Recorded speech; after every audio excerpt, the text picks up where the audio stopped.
सारी रात महाफिल में और सुबह फजर की नमाज मस्जिद के अंदर एक शख्स भी नजर नहीं आता। तो साहेब, जिस इश्क की हम बात करते हैं, जिस मोहब्बत रसूल की हम बात करते हैं, उसका तकाजा यह है कि तुम्हारी पेशानियां सजदे से माला माल। इसलिए ही हम आए बैठे ना कि हुजूर को राजी करें। अब आका करीम से पूछिए तो मेरे हुजूर फरमाते हैं, मेरी आंखों की ठंडक नमाज में रखी गई।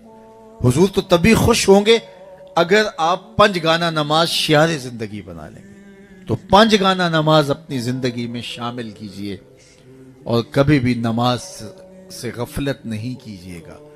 5 गाना नमाज हमारी जिंदगी में इस तरह शामिल हो कि सोने से पहले 5 उंगलियां भी गिन लें और 5 नमाजें भी गिन लें। और अगर 5 नमाजें नसीब हैं तो अल्लाह का शुक्र अदा करें। खुश नसीब हैं वो लोग जिन्हें 5 गाना नमाज की तौफीकात से माला माल किया गया।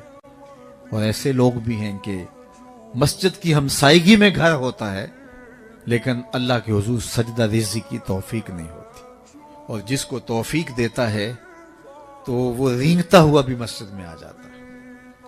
सख्त बीमारी की हालत में भी नमाज नहीं छूटती तो उससे नमाज 5 गाना की तौफीक मांगो। अल्लाह इतना राजी होता है जब कोई बंदा उसके हुजूर सजदा रेज होता है। अल्लाह अकबर, इतना राजी होता है, इतना राजी होता है।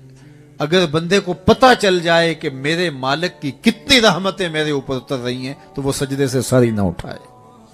इतना अल्लाह खुश होता है जब कोई बंदा उसके हुजूर सजदा रेजी कर रहा।